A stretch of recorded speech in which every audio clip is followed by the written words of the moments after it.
Dans l'Évangile selon Matthieu, au chapitre 25, à partir du verset 34, nous lisons: Le roi dira à ceux qui sont à sa droite: Venez, vous qui êtes bénis par mon Père, et recevez en héritage le royaume qui a été préparé pour vous depuis la création du monde.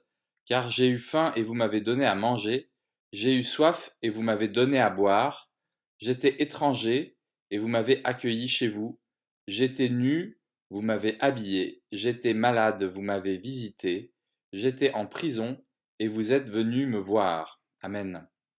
Dans ce passage qui nous raconte un des épisodes de la fin des temps vu par Matthieu rapportant les propos de Jésus, eh bien, on nous explique que finalement, les personnes qui auront été choisies, mises du bon côté à l'occasion du jugement dernier, eh bien, le Seigneur, et en particulier Jésus le Christ, leur dira que finalement, ils ont œuvré pour lui. Vous savez la réaction de ces personnes: mais quand est-ce qu'on a fait ça? On n'a même pas réalisé qu'on faisait ça. Et il leur répond: bah, c'est quand vous vous êtes occupé du plus petit et que vous l'avez habillé, vous l'avez vêtu, etc. Dans ce passage de Matthieu que nous lisons, nous avons le sentiment que finalement Jésus s'identifie au plus petit. Quand on fait la chose pour le plus petit, eh bien on le fait pour lui.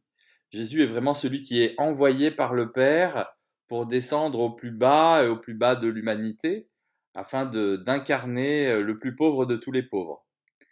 Alors je ne pense pas que ce passage nous appelle à un salut par les œuvres, mais il nous appelle à une mise en adéquation de nos œuvres avec notre foi en un salut donné par grâce.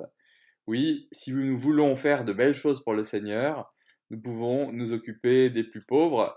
Si nous voulons faire de belles choses pieuses et formidables qui réjouissent le cœur de Dieu, eh bien, allons nous occuper de tous ces nouveaux pauvres qui commencent à hanter nos villes et nos villages.